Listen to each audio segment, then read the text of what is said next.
Okay, so these are simplification problems.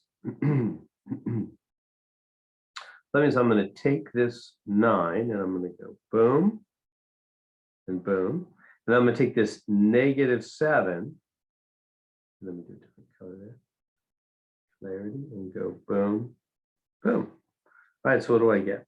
I get, so 9 times 5, 45x. Use your calculator if you're rusty on some of those times tables. 9 times 4, 36. Okay. And now remember, this is a -7. That's one of the common mistakes. Remember that negative.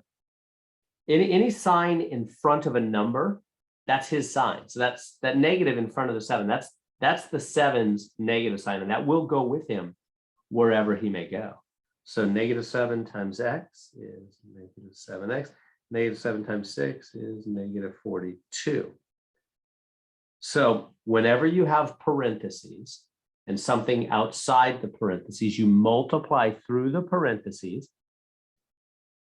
you distribute through the parentheses, and then you drop the parentheses, don't you? It's kind of like water outside of a floodgate. That's how I think of it. When you have like a number outside of parentheses, it's like water outside of a floodgate. And then that when you drop the walls, when you drop the parentheses, the water rushes in and hits everything. Okay, and now we have a little bit more work to do.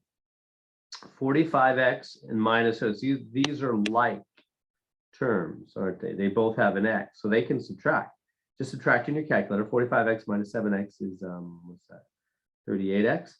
And then in the same way, the 36 and the minus 42 are like, meaning they're just plain old numbers, so they can subtract.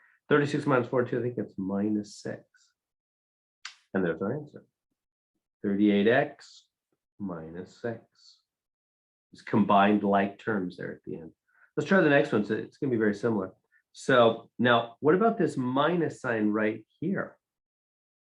Well, that's the same thing as a -1, or you don't even have to put 1. You could just say it's a minus sign. The point is, it's something outside of parentheses, which means what? It's going to distribute to both of the items on the inside.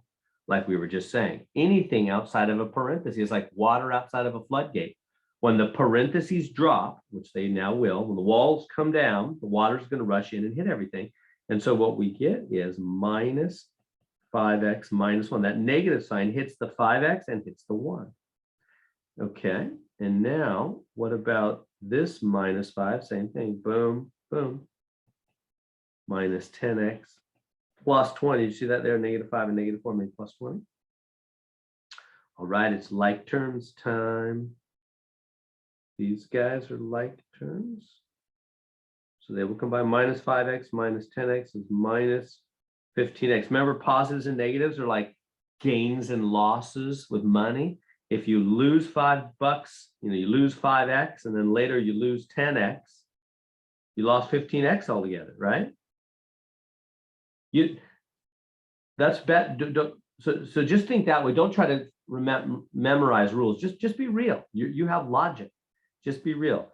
If you lose $5 and you lose $10, you know you lost $15. Nobody needs to tell you, oh, you need to add the two negatives. Of course you do. You just know that, don't you? All right. And then what about the other two? This one and this one. These are also like. They will combine -1 plus 20. If you lose $1 and you gain back 20, you gained 19 overall. There we go. The answer is minus 15x plus 19, combining like terms. There we go.